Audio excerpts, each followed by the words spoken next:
Good morning. Welcome to my YouTube channel of Astrologer Anil Aggarwala. Today we will be talking about Narendra Modi, the Prime Minister's natal chart, progression chart, and the oath chart. Now, as far as the oath chart is concerned, in the given circumstances, we had limitations, and that was the best muhurta.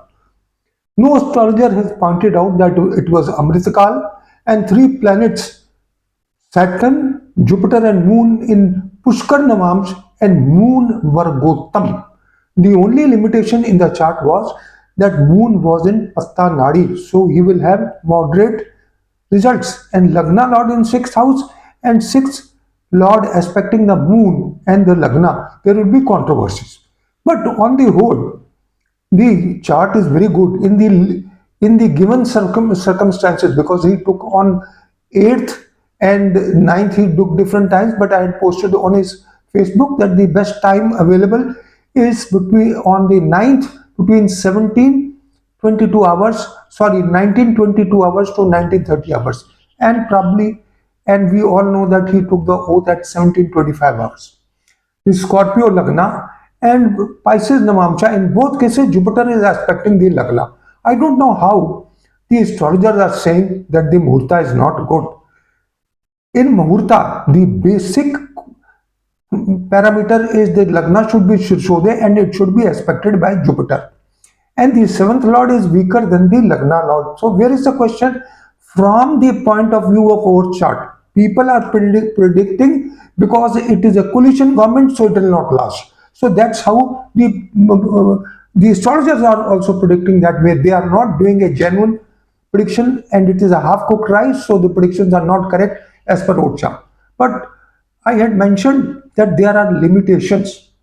Limitations as per his birth chart. If you look at his birth chart is very strong. He is a Scorpio Lagna. Some astrologers say it is Libra Lagna. Libra cannot be possible. Reason being that he has got broad shoulders, and Scorpio sign has broad shoulders, and he has got a double Rajyog in the Lagna.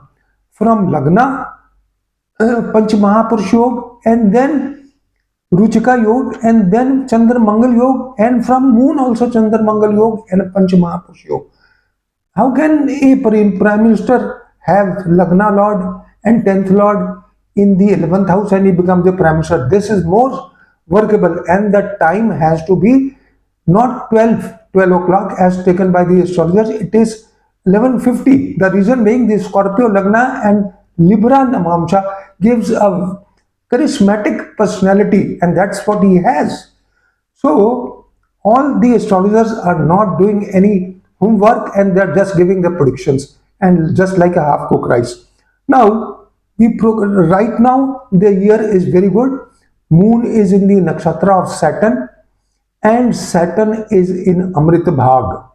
So the progression chart is very good for the 73rd year. That means from September 2023 to September 2024 is good, and September 2024 to September 2025 is good. But unfortunately, from September 2025 to September 2026, there is a Raj Yoga in the chart which is breaking.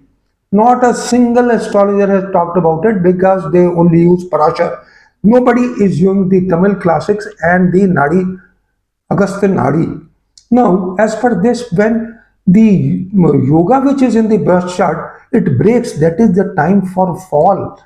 And it will be a very tough time for Narendra Modi. Now, if you look at his birth chart, according to the birth chart, the 22nd Dreshkona is Libra, and the Lord is Venus, and Mars, the Dasha Lord, is in Sarpadreshkon. So Mars Venus Dasha will not be good.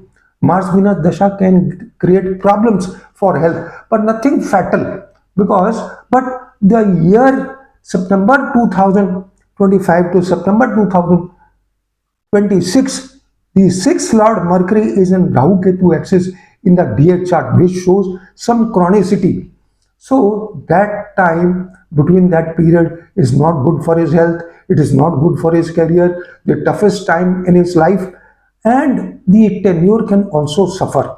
Now, the other parameter is that the kingmakers, Nitesh Kumar, his Raj Yoga also breaking from March 2025 to March 2026. So he has a downfall. But Chandrababu Naidu horoscope is very strong amongst the three. So he will sustain the things. But I don't know. I wonder what will happen after March 2025. And if, as per the old chart, the transit of Jupiter, as said by other astrologers, in the 8th house is not good, they said, but it is the Chatrashi as per BV Raman method. And any benefit going in Chatrashi protects the person. And out of in the O chart, from the Uday Lagna, Arudha Lagna, Chatrashi Uday Lagna is the strongest. So the predictions are made from the Uday Lagna. Four planets are in the 7th house. So that clearly shows that 7th house has more weight in whatever decisions. The oppositions have more weight in whatever decisions he makes. But all the same, the Lagna Lord is still strong than the 7th Lord, because Lagna Lord is in Mool Trikon sign, and Venus, although in the 7th house in own sign, is totally combusted. So it is combusted by Sun. So what does it mean? It is under the control of Narendra Modi. So these are my predictions, and all these predictions were made long time back. My prediction of 24.5 degrees Saturn in Aquarius and Narendra Modi, that arc activating by Saturn in Aquarius has proved a boon, because he has come back to position for the third time and he's hit a hat trick. When I say O chart is good, the planetary positions are good, because if you compare the three O charts, this is the best chart, because in other charts the Lagna Lord was in the 8th house, and in the chart of 2000, this is about talking about 2019, and if you talk about 2014, the Lagna has had Rahu Ketu exit, but Sun was exalted in the Lagna.